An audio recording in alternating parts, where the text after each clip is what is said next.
Então, gente, eu estou perdido com os papéis aqui.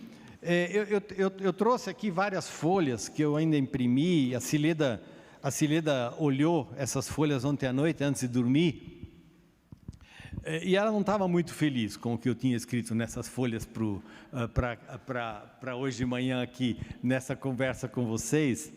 Então, como ela não estava muito feliz, né, eu fui tentando adormecer, pensando nessa palavra de hoje de manhã, né? De fato, Dorcas, como que a gente olha para o Dorcas, né? Como que a gente entende o Dorcas? Será que a gente podia dizer que o Dorcas é um jeito, é o nosso jeito, é um jeito de amar a Deus, né? Que o Dorcas, ele é uma expressão do amor a Deus, né? Porque eu queria de fato falar hoje de manhã um pouquinho sobre o amor a Deus, amor que acolhe. E a gente tem esse banner aí, né, já por um tempo aqui, palavra que transforma, amor que acolhe. E eu diria que a gente tem esse banner, e a gente fala desse amor que acolhe, não porque a gente sabe bem fazer esse negócio, né, de amor que acolhe, mas porque a gente precisa aprender a fazer isso. E aprender a fazer isso é uma história de vida. É uma história de vida, né? Porque se a gente não aprende a amar e a amar de uma forma que acolhe, a gente vai ficando mais sozinho e mais azedo. Tem algumas coisas que a gente não esquece na vida, né? Até pelas besteiras que a gente fez. E algumas besteiras que ensinam bastante a gente. A Cileda e eu já estávamos deitados, a luz estava apagada, era uma madrugada, uma noite, sei lá, não sei que horas era, né? E a gente estava deitado, eu já falei isso, né? E aí a Cileda disse, aliás, nós estávamos de mãos dadas, e a Cileda disse, e às vezes a gente conversa em inglês, a Cileda disse para mim, I love you. Eu te amo. E eu respondi,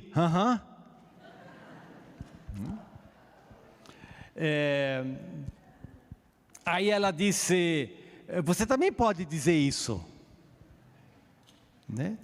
Você também pode dizer isso. Bom, o negócio foi ficando complicado, né? Eu disse para ela, mas quando eu estou aqui segurando a tua mão, eu estou dizendo isso. Pô, isso é conversa de madrugada, né? Quando eu estou aqui segurando a tua mão, eu estou dizendo isso. E ela disse, mas você pode dizer isso. Não, ela não falou com essa tonalidade, né? Isso não é Cileda, isso é Valdir, né? Você pode dizer isso. E eu respondi para ela, tu.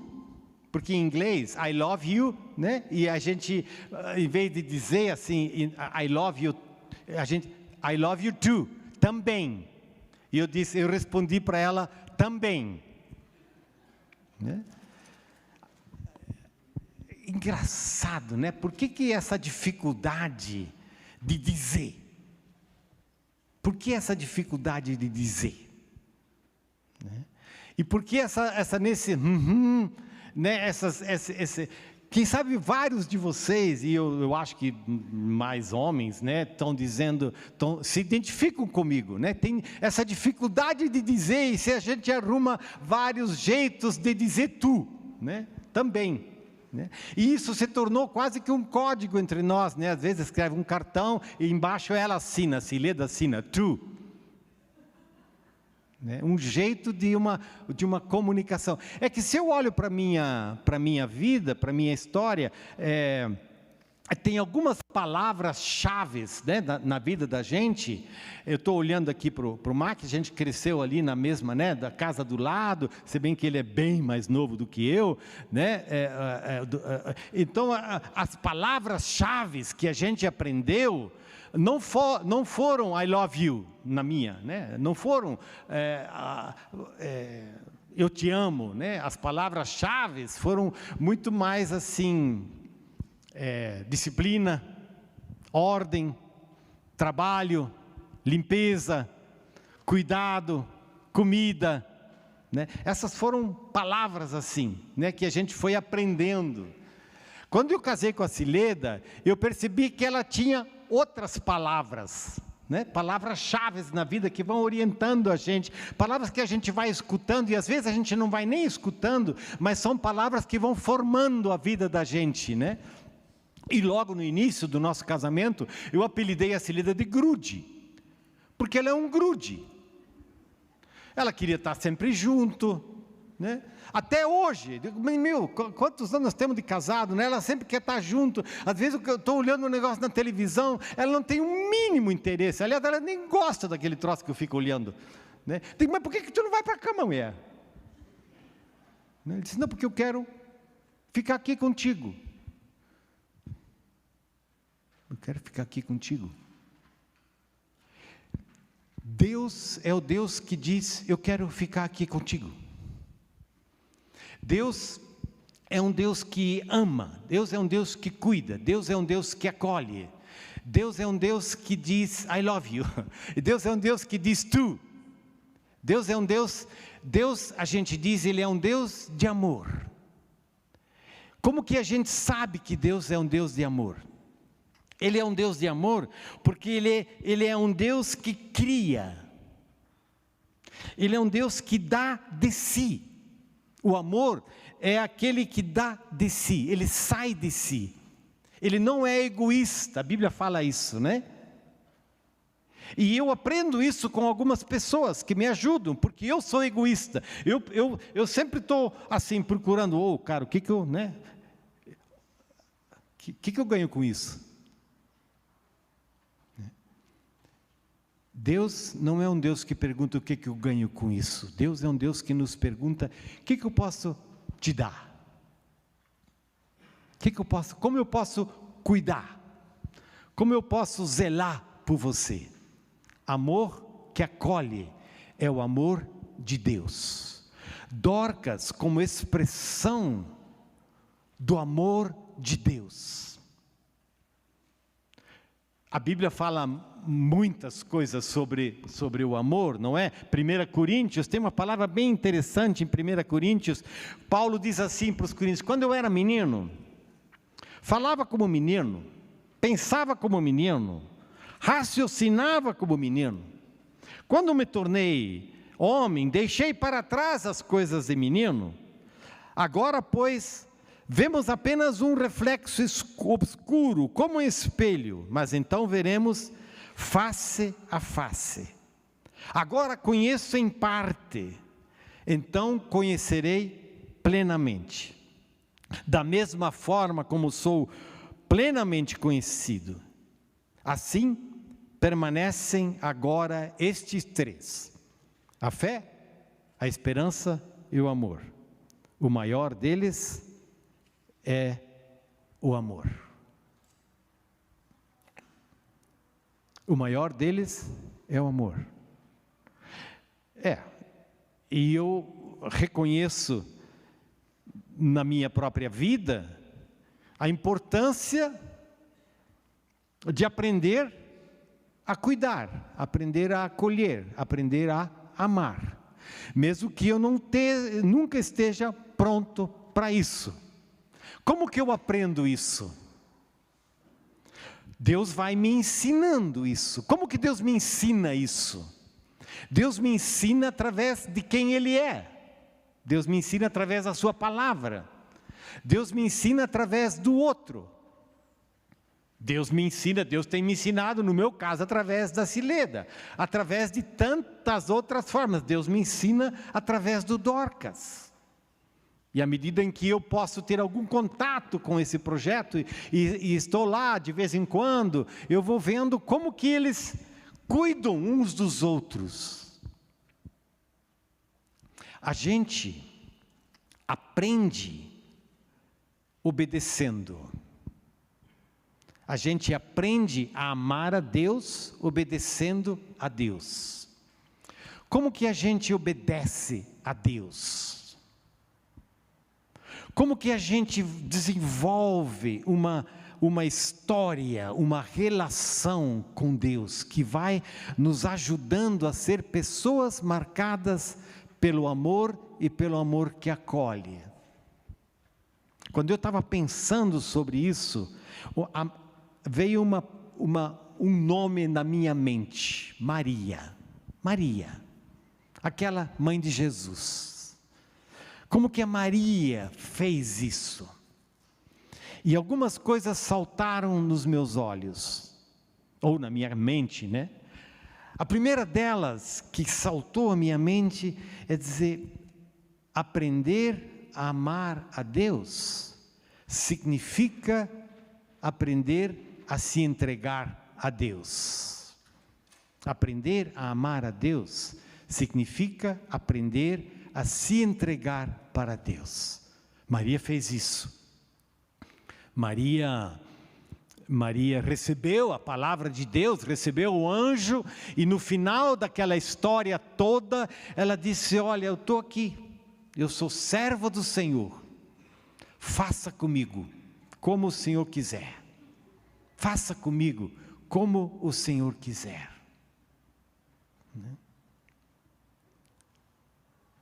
Madre Teresa de Calcutá disse assim: eu oro por você, para que você deixe Deus fazer em você o que Ele quiser.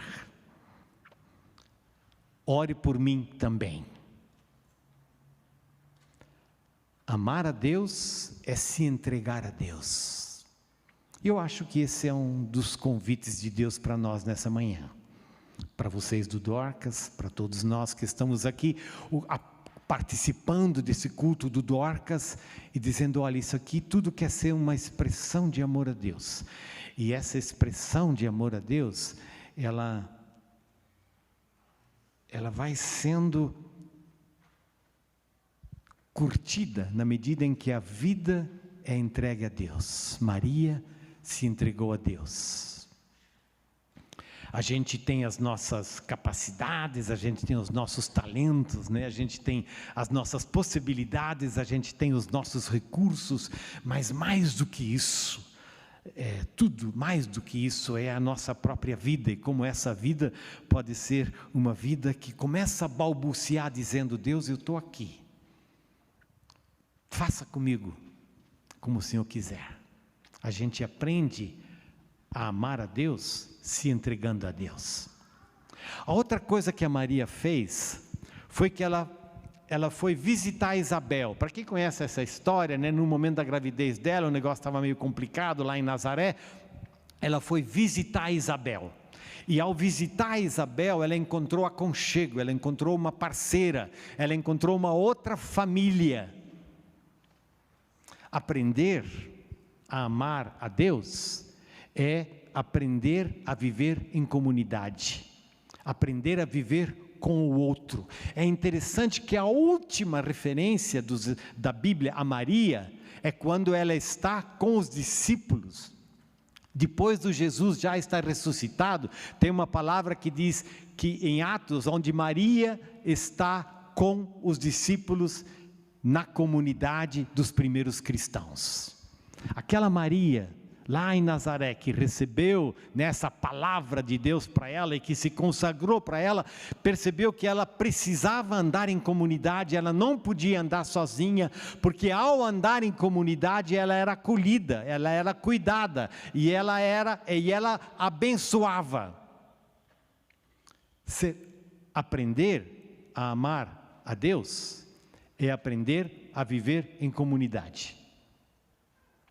Aprender a amar a Deus não é andar sozinho, andar com o outro. Por quê? Porque nós precisamos do outro e o outro precisa de nós. Quem anda sozinho, morre sozinho. Quem anda sozinho, carrega todo o peso sozinho. Quem anda sozinho, amargura sozinho. Entristece sozinho, seca sozinho. Aprender a amar a Deus é viver em comunidade. Terceiro, e só tem mais um, acho que sim, aprender a amar a Deus é passar por momentos de confusão, de dificuldade. Tem um momento desses onde os evangelhos falam, né? A Maria e os filhos dela e os irmãos de Jesus estavam muito confusos com Jesus. Estavam dizendo, esse Jesus está aprontando, né? Ele começou o ministério público, ele começou a andar, ele começou a curar, ele começou a falar do reino de Deus, e a Maria disse, tem alguma coisa errada com esse menino, que já não era mais menino, né? Mas como os pais falam muitas vezes, né? Esse menino já tem 40 anos, no caso dos meus meninos, né? Então a Maria teve dificuldade, ela disse, eu não consigo entender esse Jesus. E eles foram inclusive para um desses momentos, né? Eles vamos levar esse menino para casa, ele precisa de um remedinho, ele está fora da casinha, né?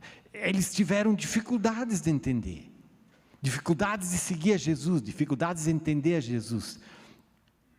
Você não tem? Não tem momentos, não tem horas onde você diz, não estou entendendo, não estou conseguindo, não estou querendo, não sei como seguir a Jesus, não sei como obedecer a Jesus, não sei o que eu faço de fato com a minha família, com as minhas relações, com o meu trabalho, com os meus recursos, eu não sei bem como. Você não tem momentos assim? Eu tenho. Situações, perguntas, dificuldades, conflitos, onde a gente de repente diz, não sei bem, estou confuso. E se alguns de vocês acham que ser pastor não é ter esse negócio, tá, olha aí, eu já estou aposentadinho, velhinho desse jeito, e ainda tendo um momento onde digo, nossa, tem situações novas onde a gente não sabe. Maria é uma mulher que passa por confusões, passa por momentos difíceis, passa por dificuldades, mas ela não desiste. Aprender a amar a Deus não é ter tudo resolvido sempre. Aprender a amar a Deus é passar em meio das dificuldades da vida e não desistir. Maria nos ensina isso. E último, eu disse que tinha mais um, né? Tem 2 versículos bíblicos que eu acho que são, para mim, são fantásticos, e quem sabe eles são fantásticos porque eles são um desafio enorme para mim. Num desses versículos diz assim, que Maria guardava todas as coisas do coração. Maria guardava todas as coisas no coração. Tem 2 momentos, um deles, quando Lucas fala sobre isso, é porque Jesus acabou de nascer, os pastores começaram, você conhece a história, né? Os pastores começaram a chegar, a adorar a Jesus, né? E a Maria está vendo, esse menino nasceu, ela tem toda essa história com esse menino, e diz, quem é esse menino, o que eu vou fazer com ele, como é que eu vou educar esse menino? Os pastores começam a chegar e dizem, olha aí esse menino, o anjo falou, e a Maria diz, nossa, o que está acontecendo? E então diz assim, ela guardava todas essas coisas do coração. A outra vez, quando Lucas fala sobre isso, é quando Jesus, já adolescente, né, fica lá no templo, se desgarra da família, ela e o José ficam procurando, a Jesus, vão encontrá-lo no templo, eles estão agoniados, e aí Maria diz, Jesus, mas como é que você fez isso com a gente? E ele diz, eu só estou na minha casa. E então diz, Maria guardava todas essas coisas no coração. O que é guardar no coração? Guardar no coração é como se você chama as coisas para dentro de você, coisas que você não entende direito, coisas que você tem perguntas, coisas que são muito grandes, são muito fortes, e você guarda no coração. E à medida que você guarda no coração, é como se você plantasse uma semente fértil no coração, né? numa terra fértil, para que algo da intimidade, do sagrado, da relação com Deus possa ir nascendo. Bem-aventurados são aqueles que têm coração grande para guardar aquelas coisas que são grandes, aquelas coisas que são de Deus, aquelas coisas que são palavras de Deus, aquelas coisas que são do Espírito de Deus, aquelas coisas que são de anjos, palavras de anjos, aquelas coisas que são revelação, aquelas coisas que são tão profundas na nossa vida, que a gente precisa guardá-las no coração. Maria foi uma dessas pessoas que nos ensina sempre de novo a obedecer. Isso significa a andar com Deus. E à medida em que andamos com Deus, nos tornamos santos, nos tornamos pessoas que conhecem a Deus e são conhecidas por Deus.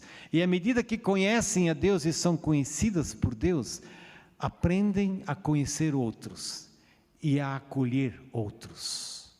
Deus é um Deus que acolhe porque ama. E porque Ele ama, Ele acolhe. E Deus é um Deus que nos chama para acolher a Ele no nosso coração. E à medida em que acolhemos a Deus no nosso coração, vamos aprendendo a obedecer a Ele. E à medida em que obedecemos a Ele, vamos acolhendo uns aos outros. O projeto Dorcas quer ser uma expressão disso. Mas a comunidade precisa e quer ter muito mais, e quer ter outras expressões de acolhimento, de cuidado, porque nós somos amados por Deus. E porque nós somos amados por Deus, nós somos inspirados por Deus. E porque nós somos inspirados por Deus, nós acabamos ter olhos que acolhem, braços que abraçam, pernas que vão em caminho em direção ao outro. E nós acabamos tendo um coração que guarda as coisas de Deus na nossa vida. Tarde te amei, ó beleza tão antiga e tão nova. Tarde demais eu te amei. Eis que habitavas dentro de mim e eu te procurava fora. Eu, disforme, lançava-me sobre as belas formas das tuas criaturas. Estavas comigo, mas eu não estava contigo. Retinham-me longe de ti as tuas criaturas, que não existiriam se em ti não existissem. Tu me chamaste, e teu grito rompeu a minha surdez. Fulguraste e brilhaste a tua luz, afugentou minha cegueira. Espargiste tua fragrância, e respirando-a suspirei por ti. Eu te saboreei, e agora tenho fome e sede de ti. Tu me tocaste, e agora ardo no desejo da tua paz. Agostinho, 354 a 430 antes de Cristo. Tarde te amei, ó beleza tão antiga e tão nova. Tarde demais eu te amei. Eis que habitavas dentro de mim e eu te procurava fora. Tu me chamaste. O teu grito rompeu a minha surdez. Fulguraste e brilhaste e tua luz afugentou minha cegueira. Espargiste tua fragrância e respirando-a, suspirei por ti. Eu te saboreei e agora tenho fome e sede de ti. Tu me tocaste e agora ardo no desejo da tua paz. Senhor, hoje nós temos o privilégio de ouvir mais uma vez: eu te amei, como diz a tua palavra, chamei-te pelo teu nome, tu és meu.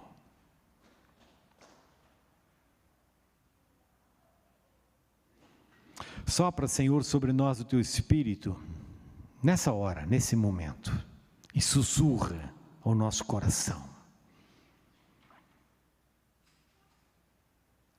eu te amei, chamei-te pelo teu nome, tu és meu, não temas, não temas. Obrigado, Senhor, que tu és um Deus de amor. E hoje de manhã, pelo teu Espírito, nos lembraste que nos amas, que nos criaste no seio da nossa mãe, que nos geraste para o louvor da tua glória, que nos vocacionastes para viver nesse tempo, nessa hora, nesse lugar, hoje, aqui, agora. Obrigado, Senhor, porque o dom da vida é a expressão do teu amor.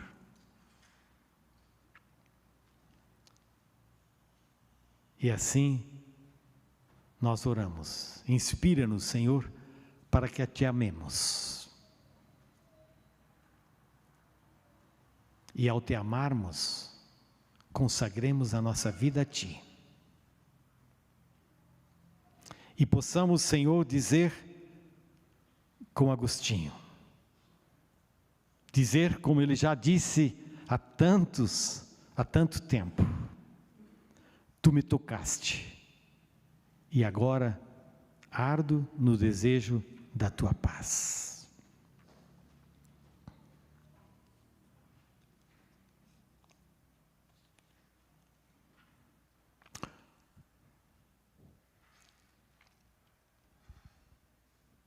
O que Deus diz para você nesse momento da tua vida, para o que Ele te chama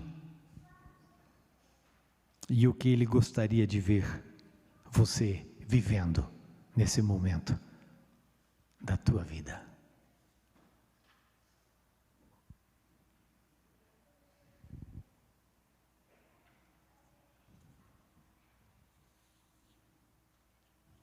Ore no silêncio e agradeça a Deus pelo seu amor.